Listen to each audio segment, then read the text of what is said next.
So what we're going to do is we're going to do about 30 minutes or so of talking. So think of what you want to ask us, because we have all the answers to everything. Everything in the world you need to know the answers. We're really, really smart. We're really intelligent. Very smart. And then afterwards, we're going to do a very quick signing over at our table for anybody who hasn't got an autograph yet. We're doing it real quick, like. And then we got like get to that self warmer, quick. Should we say who we are? Yes. All right, I'll start. Hi, everybody. I'm Susan Roman. I played Sailor Jupiter. Hi everybody, my name is Griffin and I played Sailor Mars. I'm Toby Proctor and I played Tuxedo Mask. And I'm Ballantyne and I was Sailor Moon. So like I said, the way we usually do this is we just sort of open up the floor, because you guys have got so many questions for sure. You've been wondering all these years. And if we don't know the answer, we will probably fake it. And we won't know. So if you've got a question, just throw your hand up and we just like that. Nicely played, Mars. Nicely played. Mars is very fast. How do you guys feel about the redub? I mean, specifically, Katie, how do you feel about Christina B playing Mars? She's awesome. First of all, I'm just thrilled that they're doing it because the fans have waited so long for it to happen, and I think she's amazing. I think we sound very similar, and I think she's doing a great job. It's awesome. Yep. Anything that keeps it going is awesome. Yeah, we got to meet her in Boston last year. She was super nice, so it's good to know that it's going to a good person, because sometimes people are good. But she's good. And also, we saw... Respectively. Sorry. We also, the last convention we were at, we were with Amanda Miller, who's playing Sailor Jupiter. And she, of course, I'm her biggest fan. She's terrific. And we all got along really, really well. And so it's great to just keep the spirit of everything moving. And, things move along. That's what happens in life. If everything stays static, then it wouldn't be good. So it's really good that, it's now got a whole new flavor and a new essence. And as Katie said, that all the fans can actually get to see the finish of it, which would be a good idea. We never got to see the finish, the ending of the series, because we never actually recorded it. But that's another story. Next question. Oh, really? Yeah. Okay. I can't wait. It's kind of like a goofy question, but how many That's a poses little did beaten you question. Tuxedo Mask win for the whole series? Good question. Not counting as practice roses, because you don't have that type of accuracy by accident. You know what? I don't know. There's got to be thousands. My theory is that he had a rose garden somewhere. That's why he's always 5 minutes late. Oh shoot! Forgot that one important thing. Ballistically sick roads. Somebody one day will count them all, I'm sure. Yeah. That's your mission. Did you guys have did you guys always love your characters, or did you have like a Will Wheaton moment where you hated it for a while and then you came back to loving it again? Well, it's funny because for me, I was the third Sailor Moon, and it was a love-hate to begin with, because I was so frustrated going, oh, there's so much that I want to do with this character, and they're putting me in this place, and I didn't really want to go in this place, and it was sort of a bit of a turn me, and then finally one day it was just like, no, I gotta make this my own. I gotta make this character who I think she should be, and that's when I started really getting a lot more goofy and fun with it, that I thought. For me, it was the Moonlight Night. When he got introduced, I was ultimately very confused. I wondered if I was wearing underwear. That was somehow important to me. And I was finding myself in a tree or in the desert somewhere. I just didn't really know where I was coming from. Not knowing the series, because we didn't know the story at the time. So at first I was like, this is weird. And I thought, wait a second, this is kind of cool. That's kind of a badass costume. So I was like, yeah, but it did shock me for a minute, because they said, okay, you're this guy now today. Like, you're what? Moonlight Night, of course I am. That's crazy. Cool. There were a couple of moments with Ray because they fought because they were sisters and they loved each other, but there were a couple of moments that I think got lost in translation with how mean-spirited some of the lines were. And, it was funny, but I think for me, I didn't realize actually until later, until I watched some of the shows, how strong Ray could be. So yeah, I think that was the only issue I ever had, was just the translation for some of the fights and some of the mean, horrible things. You were never mean. No, I just love you. I just really love you. just protecting her. Do any of you have a favorite villain or favorite monster in the series? You know what? They're all so weird and funny that I like they're Cersei. like, what is that? What is that nutcracker guy? That's the guy. His Yeah, head opens up and yeah. he throws nuts out at people. I love that. That was a good one. They're so Very weird. strange. Or Zoisite. Zoisite. So awesome. Pretty bad. What were some of your favorite lines to voice act? Well, I personally loved when I was drunk. On juice. Juice would do that to you. Alright, so be careful with the juice. And then she was sick afterwards, because juice will also do that to you. And so that, oh, I don't feel so good. And I wanted her to throw, like I really wanted to. Come on! But you weren't able to go that far. It just didn't work out. One of my favorite lines was, and she said it I think about 3 times, and I like to say it to somebody appropriate, so I'm going to say it to you. You know, you kind of remind me of my old boyfriend. I'm just kidding. So I love that line because, like, let's think about it. Is that a compliment? Or is it, what is it? What is It's a it? slap in the face. For me, it wouldn't be. No. It's borderline desperate, really. And I liked anything to do with Chad. I felt like Chad really didn't get a good break. So yeah, I don't know if there was a specific line, but whenever Chad was around. Who's kidding you? Amy butthead. Yes. When you are doing your voice acting, do you have many where you crack up and have to just redo retakes? I mean, does that happen a lot? Or? You know, it happens for some shows when you get to work as an ensemble or the whole cast working together. When we worked on Sailor Moon, for the most part, we were in the booth by ourselves. So there were funny moments, but it's way more funny if you're working with other people, I think. And it's hard when you're working with other people and you do get that crack up moment because you're done. I'm done. And it's like, okay, I'll see you in half an hour when I finally go, okay. And you sit there, okay, I'm ready. And then you can't stop laughing. And so sometimes when you're having a crack up moment, you have to, your brain goes, okay, I'm going to say the line, because they get angry because it was funny at first that you cracked up and then you cracked up twice. The third time it's not so funny. So you really have to get your act together. So you say, oh God, I got to think of something really, really sad. And you think of the saddest thing in your entire life, and then you go, it doesn't work. It's just like you just have to almost have an out-of-body experience. So what really helps for me is to just walk right out of the room and say, okay, I'm going to be 1 second. Walk right out of the room, have a little talking with yourself, like, you'll get this right. You know what? No more chocolate for the entire month. And then that's serious. Yeah. Walk back in, and then usually just that changing it up a little bit. But if you're in the room with the same people and you happen to look at somebody who makes you laugh, when actors like Toby, just look at this guy. I mean, he makes me laugh. You said you're funny looking. Oh, okay, thank you. I believe that. Yep. What are your least favorite and your most favorite things about your characters? That's a great question. Least favorite, I didn't really like how he's a jerk to Serena because I have daughters now and I don't want guys to be jerks to my daughters. It sucks. But I liked that he was kind of classy when he was a good guy. Like he was a stand-up gentleman, I guess. I like that. And Paul.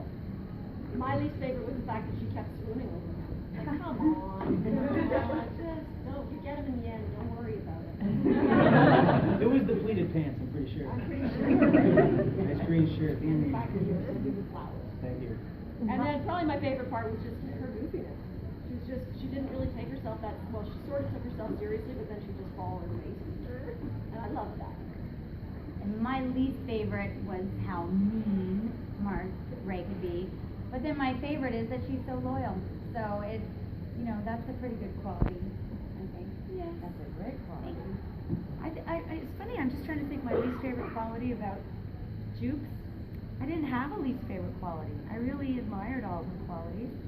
especially the fact that, like all of them, that they all had each other's backs. And I think that was one of my favorite things about Sailor Moon in general, was that no matter how we all get angry with each other and we say things that, you know, we're emotional, and we say things that maybe we don't mean, and we don't mean to hurt people, but we do. But in the end of all, what counts is what happens, what's that relationship between everybody, and whether that support is there. And boy, the Sailor Scouts and Sailor Moon went through, God only knows, some really bad times. And they always stuck. That's my new language, it's a Canadian word, stuck. And they always stuck together. So to me, that's a wonderful message for anything that you watch on television, especially when it's related to girls. So, the episodes that aired in the US, what are, for each one of you, what was a particular favorite episode of yours? We don't know what aired in the US, that's the, all of ours. Okay. Yeah. Day of Destiny, 30. Well, at least in our translation, 30. I think it was 29 in Japan, or it was 31. But it's the elevator scene for me when Serena and Darren finally find out their alter egos. It's pretty cool. And then the guitar. Oh, the feels. Oh. I like being drunk. On juice. Because juice does that to you, right? I liked it when she's, and the thing is that the producer of the show, who was there also directing, was very, very Parisian French. And so she was going off on some, Serena was going off on like some French, you know, just doing, and I was saying anything in French, any words in French that I know, which were about 5. And she's like, that does not even make sense, Linda. And I was like, just don't worry about it. Just don't worry about it. Oh, love it. My favorite, again, I liked when Chad was around because it was a little bit of comic relief for Ray because she's very serious. But then there was another episode where she was singing, and that was a really, nobody knew she was a singer. All of a sudden, Ray is this fantastic singer. And did you sing? I did not, but I could have, and I let them know I'm a singer and I could do this, and they already had it all sorted out. So Who sang it? I don't know. I don't know. Hard to say. Where's your vote now? Yes. What? She will not sing. I can't. I tell you that. But I don't know it well enough. The song. It would have to be perfect for me to do it. Katie has actually put out a CD, and we are telling her that she doesn't get it on iTunes. She's an idiot. Yeah. You could get it on Maple Music. It's called Maple Music, and it's in Canada. So they emailed me the other day, and I realized it's still on the website. But anyway. Or we could post it on Twitter, which is what we keep meaning to do. And we will. Next question. Your favorite episode? My favorite episode is the episode that's called Jupiter Comes Thundering In, which is the first episode where she appears. And that also was the very first episode I recorded. So it was with a completely different director. It was with the very first director we had for Sailor Moon. And that was Tracy Moore, who I think she directed maybe 6 or 7. I mean, everybody's got a different number. And it was a really interesting day because it was the first day of this new series, and no one had ever seen animation like this ever. And that was a good episode because I had a lot of lines. We like that, you know, we're very cheap. So how many lines have I got? Oh yeah, I like this. And then, so it was a good episode for her because I got to see all those different sides of her character, that she was nurturing and that she was feisty. And I remember the thing with the pinball machine that she said a number of times, "This thing is rigged." Love it, love it. I mean, at that point, how many female characters would ever say something? How many would be playing pinball? None. So it was just so fabulous, this whole new way of portraying women, girls, to me was fabulous. So that day is very, very special for me. Next question.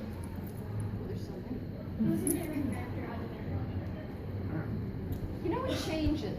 It changes all the time. Kind of the one that I always sort of, well, I hate to always do this because they're in the room, but both of their characters, I actually liked how she was like, I love that part of it. And I love the tomboy in her. Yeah. So those are, it's going to go right through. I know. It'll go to our heads. But it's true, and I'm a tomboy. I play hockey and everything, so I'm going to say Jupiter. And I love long black hair. I've always wanted to have Look at all that. this love we're having except for Toby. That's okay. I'm not smart enough to get offended. Did I have a favorite? I don't know. He's not going to say us I was now. surrounded by women. I like them all. Amen. I mean, Amen. What is Serena? Serena? Go back. Get my 1980 cell phone.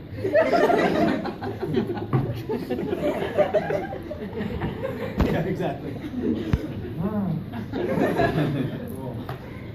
Wait, have you asked one yet? Go. Have you guys ever wondered why there isn't a Sailor Earth? Yeah. That's a very good. Well, I'm sorry, not that Darian isn't bad, but you always wondered, like, why doesn't Darian have a sister, and why didn't she ever get introduced? Why is there never a Sailor Earth? Only children. Yep. Only children. Only children. They were both only children. I gotcha. Okay. Oh. But Sailor Earth, that would be a I didn't really even know she was an only child. Fabulous. We Maybe always that's learn why he something. wore like earthy green or brown pants and a green shirt. See, this is the thing about Maybe. these panels. We always learn stuff and we go, wow. One of my main examples of that is one time when someone said to me, I said, oh, your hair, she was dressed up as Sailor Moon. I said, oh my God, your hair is so great. She goes, I know, it took me so long to get the meatballs just right. And I went, meatball head. Honestly, I didn't even know the whole time I was doing it. And do you know what? What's even worse? Is she told me this story and I went, We all felt like idiots. we did. Well, not all of us, but just a couple of us did. I knew what they meant. I don't think I ever knew that. Really? No, I never did. See, it's funny. They never looked to me those little corkscrew things like meatballs. Do they look like dumplings? Maybe That's what they that's call her it. in Japan. Maybe we thought that. Dumpling head? That's what they call her in Japan. That's exactly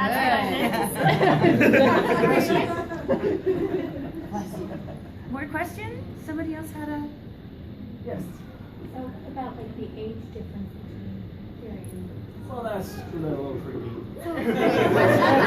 The age difference, yeah. You know, when we first did it, we were given a lot of information, and I was so not thinking about anything like that because I just wanted to make sure that I was going to keep that job because every day you're worried about being fired because it's such a great job.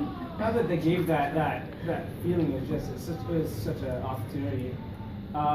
That later people would say to me, so the age difference, like, what do you mean? And then, oh yeah, he was kind of a little older. He had a car, and he had an apartment, and she's in school, in school. That's weird. So, yeah, it's. I think there's something cultural there, perhaps, but I liked how they kind of didn't really talk about it. Yeah. Go forward. Again, didn't even think about it. Yeah. I didn't think about it. I just thought he's driving invisible. Too busy throwing roses, saving part of the world. And also, he was so damn immature. It wasn't. Well, you know, he didn't appear to be. He thought he was so mature, though. That was. No, but he didn't appear to be, you know, like a real adult. You know what I'm saying? Yeah, a blazer, that's enough, right? Right. Yeah. Yes. Do you guys mind if you guys do like each of your like battle action phrases? Like, The thing, but we're not allowing Katie to do it. I can do because part she- of it because I'm coming off of a cold and I've got a bunch of cartoons that I have to do when I get back to Canada. Well, not So really she that. will begin it. Toby will finish it. Yes. Yes. Yes, please. Oh my That's god. perfect. Mars, fire, ignite! Because usually I make fun of her doing this, and then she makes fun of me, so I've never done that before. Now we're a team. I know. It's only going on Facebook. And you had you're in the perfect key. Well, I just imagine being in that dress. Jupiter, thunder, crash! Woo! Moon, cosmic power! Woo! for sure you'd be over there with your friends, especially since they're acting like total fools. That's awesome. Oh, it really does empower you saying that. Yeah. I was wondering, like, when, like, right as you're about to, like, read your lines and go through it, like, what goes through your head? Like, when you're...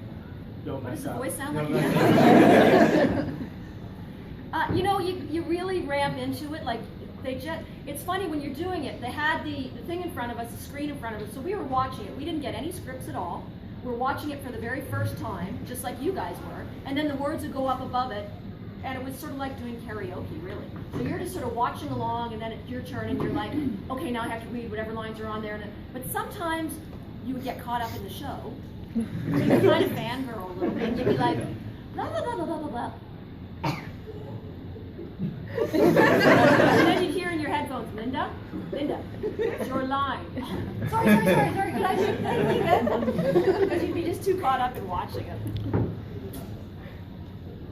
Anybody else? Yeah.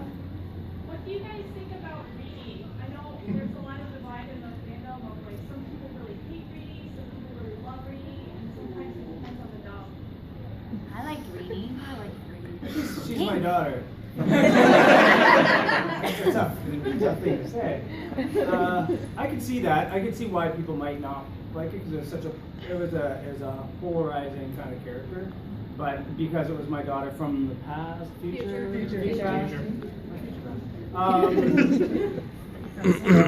It's part of the storyline, so it had to be done, I guess. She was a bratty little kid, quite frankly. I like that though. I thought that was cool. I did too. I really liked it, and I really liked the actress that was playing her with me too, Stephanie Beer, Little Sugar Baby. And her voice sounds like that every day. Every day. She'd walk in there. She always called me Mom whenever she'd see me. You know, if she could see me outside, she'd go, "Hi, Mom," and I go, "Really?" That's the voice you wake up with.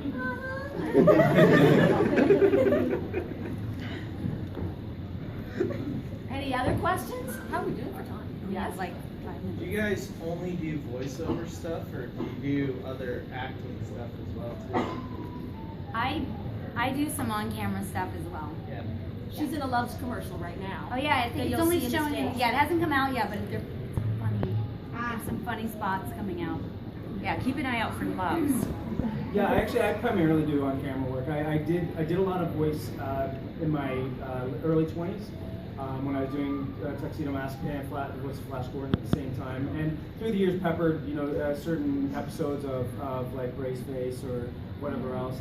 But primarily, I do more on-screen work. And I play cops all the time. That's basically a lot of stuff I did. I was in the Police Academy series years ago when they did the 26 one-hour installments for Warner Brothers. I got to play Tackleberry, the Tackleberry twins, and that was cool because I got to shoot guns and drive cars and be an idiot. That was not a stretch. So yeah, I've been very lucky. And you know, I've probably done about 40 commercials in my life, but I don't really like doing commercials so much because it's less about the filmmaking and more about advertising. And I like this. This is yeah, but it's yeah, we've been very lucky for sure. And Susan and I just do voice. Well, Susan actually has done a ton. She's actually famous in Canada. She's done, she had her own series, and she just opted. You're such a great voice actor too, but I think you were too busy and wanted to. No, I just didn't like doing waiting around in trailers for hours and hours and hours on end. And in Canada, this might sound very like sour cherries, but in Canada we don't get the opportunity to get cast in the meaty parts. Actually, they usually go to people with stronger names from south of the border. So it's kind of limited to us. The friend of the sister of the friend to the assistant DA. And they say that there are no small parts, only small actors, but I do disagree. Because sometimes it's just very demoralizing to look at a script and go, oh, can I read for this? This is great. What a great part. Oh, we've already cast that. Oh, okay. What about this? No, we've cast that. It was like my breakout role, the red-haired cadet. That's your breakout. Oh yeah. It was a must-see.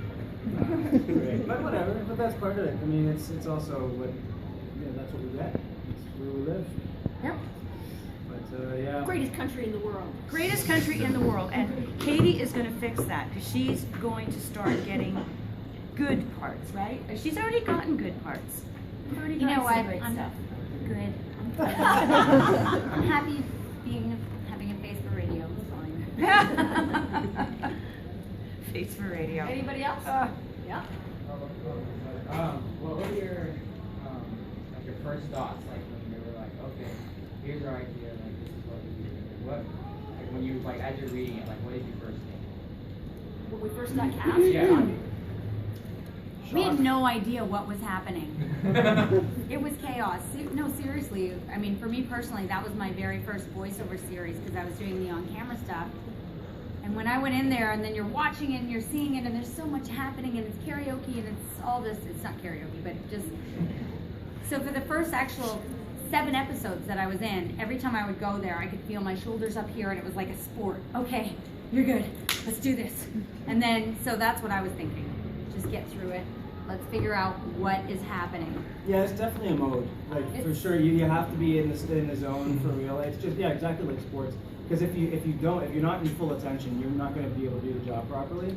And it is a little nerve-wracking because you are on. It's like when you see those American Idol, whatever, and everybody's looking at you. Well, when you're in a booth alone, you have the glass, and there's all these people looking at you, waiting to do it properly and to do it well, and also probably overachieve in some ways. Like, hey, that's great, good for you, that's really funny. So you really have to kind of be on your toes. And it's always, I think the adrenaline for me is what keeps me in check. Because and you have to channel that rather than going the nervous route. It's like, okay, let's do it. And when you're done, then you can like, oh, good, get a coffee. It's true. And there are a lot of actors who auditioned for this who couldn't really get past that nervousness with the technique that was being used to dub it, which was called the rhythmo band in those days. Like Katie said, it's just like karaoke. And if you got yourself into too much of a nervous state while you were trying to do it, it affected your performance. And so there were people who couldn't be part of Sailor Moon because of that dubbing method. And I knew that when I went in, and I'm looking at it and I'm seeing my lines go by and everybody else's lines are going by at the same time, and there's this moment where you really have to take a deep breath, and treating it like a sport is a good analogy. You can't be passive. You just got to stand there and say, I can do it, I can do it, I can do it, I can do it. And luckily we all could. But there were some really good actors who couldn't, so they couldn't be part of it. So what she's saying is we were better. Guys, apparently they're giving us the signal that we have to cut this off. Do you have one question? Because I saw you raise your hand up. Go for it. Do you think you'll ever be a Sailor Moon and see Rini grow up? Will Well, Rini ever grow up? I have a feeling not.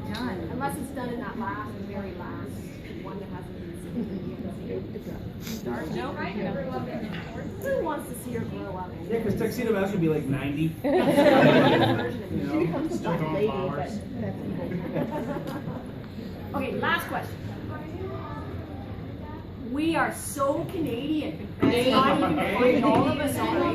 Listen, and on that note, we have to fly to, what is it, minus us, for us, Planet 38? Hoth is where we're headed. Minus 38. Where kids are actually not allowed to go outside right now. That's how cold it is. If you throw a cup of water in the air, It goes into a cloud. It really honestly does. We've watched her do it. Maybe I'll do it and I'll put it on Twitter. So we're signing some autographs now if you wanted to come on by and say hi. Thank you so much for coming. Thank you, everybody. Thank you, guys.